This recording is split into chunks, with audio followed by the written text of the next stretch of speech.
Hello, my dear students. Very welcome to all of you in your physics class. As you know very well, we are talking about the friction, and the last few lecture already we have covered so many concepts related to friction.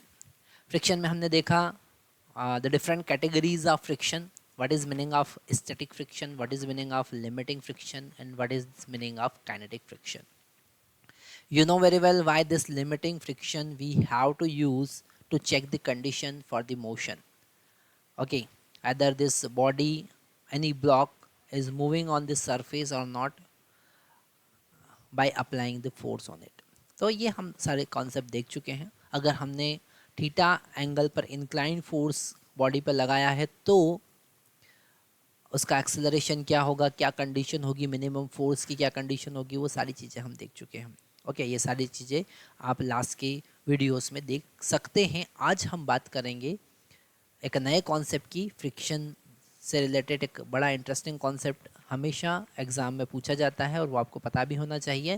That is the pull is easier than push. किसी body को खींचना धकेलने से ज़्यादा easy होता है और उसी का डेरिवेशन आज हम देखने वाले हैं.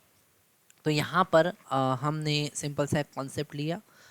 हमने यहाँ पर एक सरफेस लिया, जैसा कि हमको यहाँ पर एक सरफेस दिख रहा है. ओके, इस सरफेस के ऊपर अगर हम एक ब्लॉक रखते हैं, ये एक हमने ब्लॉक रखा.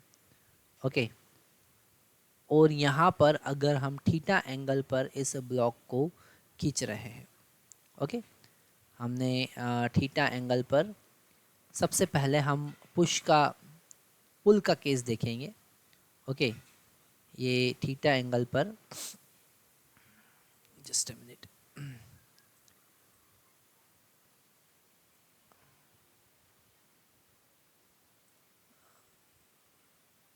यहाँ पर हमने थीटा एंगल पर एक फोर्स लगाया है ना. यहाँ पर थीटा एंगल पर हॉरिजॉन्टल के साथ में हमने एक फोर्स लगाया और ये जो फोर्स है वो पुल का फोर्स है, पुलिंग कैटेगरी का फोर्स है. मतलब हम खींच रहे हैं उसको. कितने एंगल पर?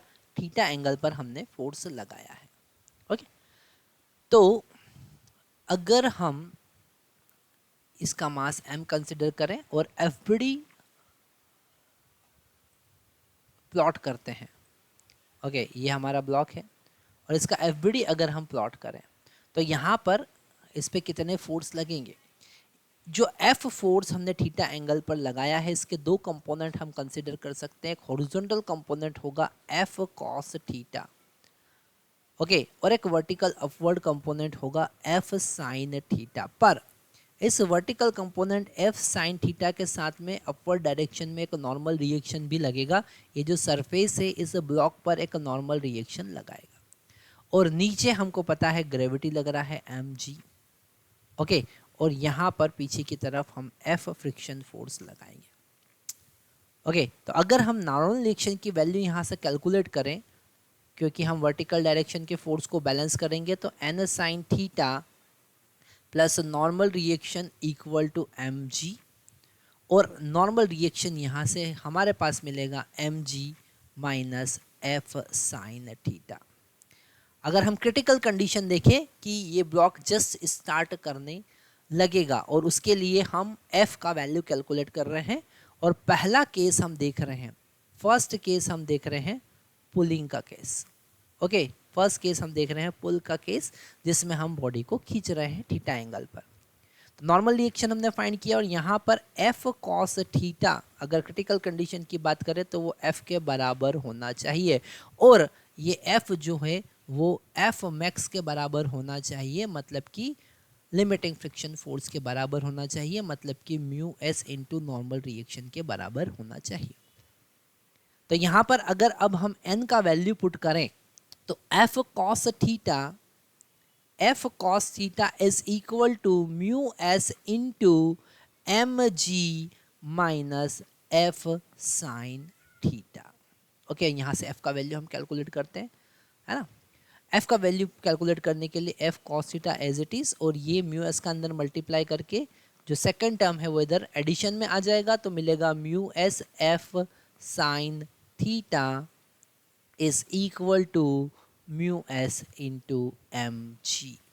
ओके, तो यहाँ से F का वैल्यू हमको क्या मिल रहा है, F का वैल्यू हमको मिल रहा है that is mu s into mg divided by cos theta plus mu s sin theta. This is the minimum force required for the horizontal motion of this block, but this case is of pulling. Okay, ये पुल का case है, ये खींचने वाली condition का case है. Okay तो ये एक्सप्रेशन अभी हम यहाँ पर लिख लेते हैं. अब हम सेम क्वेश्चन सॉल्व करते हैं पुल के लिए. ओके तो इधर साइड में वापस से हम पुल के लिए ही डिराइव कर सकते हैं. तो यहाँ पर सेकंड केस हम देख रहे हैं पुश. अभी हमने पुल के लिए डिराइव किया, अब पुश के लिए डिराइव करेंगे. वापस से हम एफबीडी बनाएंगे, है ना. ये ब्लॉक यहाँ पर रखा हुआ है रफ सरफेस पर, वो सरफेस भी हम बना लेते हैं. रफ सरफेस पर ये ब्लॉक रखा हुआ है और अब हम इस पर फोर्स लगा रहे हैं पुश का, धकेलने वाला.